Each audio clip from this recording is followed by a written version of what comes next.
Sekarang bahas masa yang sedang kita hadapi. Banyak syubhat yang masih akan kita hadapi. Di antaranya yang terbesar apa? Setelah kita membuka hati, ya, bersaudara dengan semua umat Islam, bukan berarti terus kita bebas dari syubhat, bebas dari pengaruh syubhat. Masih banyak. Selain di Jokam wis akeh ya. Di depan kita ini juga akan banyak juga. Ya. Bagaimana? Apa contohnya? Contoh saudara, cinta Rasulullah. Baik apa tidak cinta Rasulullah? Baik. Rindu Rasulullah. Baik. Baik. Rindu Rasulullah. Memuji Rasulullah boleh apa betul? Oleh. Boleh memuji Rasulullah. Semuanya itu merupakan cinta Rasulullah. Atas nama cinta Rasulullah melakukan kesyirikan tidak terasa. Nah ini bahaya, ini syubhat. Syubhat beneran ini. Manggil-manggil Rasulullah, ya Rasulullah, ya Rasulullah, ya Rasulullah. Waktu malam, bukan ya Allah, ya Allah, ya Allah. Terus minta tolong kepada Nabi. Al-madad, al-madad. Pertolongannya wahai Rasulullah, pertolongannya wahai Rasulullah. Alasannya apa? Dalilnya apa? Loh, beliau itu asy-syafi'. Orang yang oleh Allah diberi, bisa mensyafaati, bisa menolong. Al-musyaffa'. Maka jawabannya Anda salah. Syubhat itu besok di depan Allah di hari kiamat, beliau bukan sekarang. Kalau kita baca sholawat, itu sholawatnya Allah yang membalas. Man shalla alayya marratan wahidah, apa? Sallallahu alaihi biha asyra. Allah yang balas, bukan Nabi.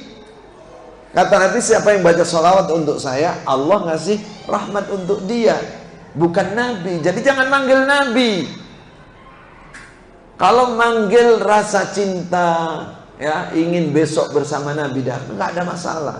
Tapi kalau panggilan berdoa, memohon sembuhkan saya, datangkan rezeki saya, loh, ada saudara di kanan kiri kita banyak. Ingatkan, itu syubhat dan itu bahaya. Itu bisa kesyirikan besar. Apakah datang ke kuburan Nabi ataukah tidak?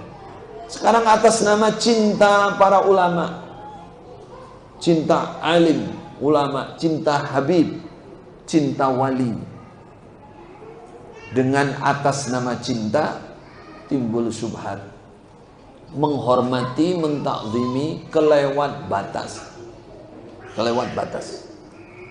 Akhirnya rutin mendatangi kuburan, sampai dari tempat yang jauh. Padahal kata Rasulullah apa? La tusaddur rihal illa ila thalathati masajid. Tidak boleh ditempuh perjalanan jauh-jauh kecuali ke 3 masjid. Masjidil Haram, Masjid Nabawi, Masjidil Aqsa. Karena ada keutamaannya. Kalau kuburan oleh Nabi tidak ditarghib. Nah, wah berarti kamu nggak cinta ulama, nggak cinta wali, nggak cinta orang soleh. Bukan. Kita cinta ulama, kita hormat kepada orang, kita cinta habaib, turunan Nabi yang betul mustaqim, istiqamah kepada sunnah Nabi.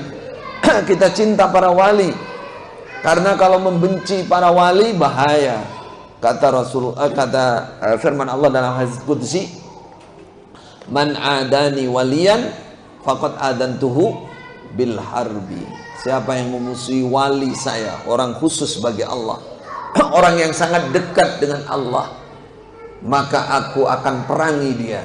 Aku kasih ancaman dia perang dengan saya, kata Allah. Bahaya. Wali itu memang malati, cuman bukan pribadinya yang malati. Allah tidak terima. Allah tidak terima, bukan walinya, bukan. Apalagi kalau sudah mati. Loh, berarti Anda meremehkan wali? Tidak. Allah berfirman, innaka mayyitun wa innahum mayyitun. Ada di sekitar kita, saudara muslim, kita ingatkan. Kasihan mereka. Ini namanya syubhat-syubhat dalam masalah akidah, masalah akidah. Masalah ibadah juga demikian. Atas cinta Nabi akhirnya timbul apa namanya, tambahan-tambahan model-model ibadah. Padahal kata Abdullah bin Mas'ud apa? Ittabi'u wa la tabtadi'u faqad kufitum. Ikuti saja Rasulullah, ikuti Al-Quran dan Sunnah, ikuti para ulama yang multazam kepada kitab dan Sunnah. Sudah cukup itu, sudah cukup. Nggak perlu bikin gaya baru. Dari kitab dan Sunnah itu sudah dikeluarkan faedah-faedahnya oleh para ulama. Ikuti, dahulukan daripada pendapat-pendapat atau ilmu-ilmu yang tidak jelas dasarnya.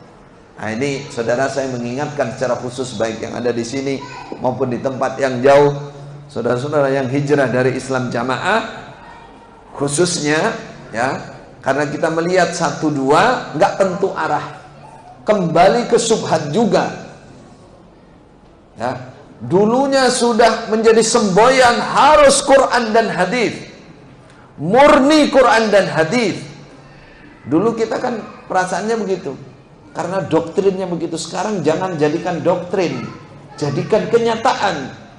Harus murni Quran hadis, berarti kita harus belajar betul mana yang paling murni, mana yang paling dekat dengan Al-Quran dan Sunnah. Disinilah disimpulkan dari dua fitnah ini, yaitu fitnah syahwat dan syubhat ini. Dua hal yang harus kita persungguh. Satu, al-ilmun nafi', ilmu yang bermanfaat.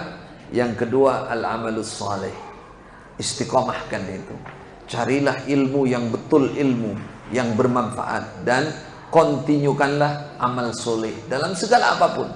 Dalam harta kita, istri kita, kendaraan kita, apalagi kebun kita, tadi disebut kebun kan, kebun kita dan lain-lain kita miliki, gunakan untuk amal soleh semuanya. Datangkan kebaikan lewat itu, selamat kita.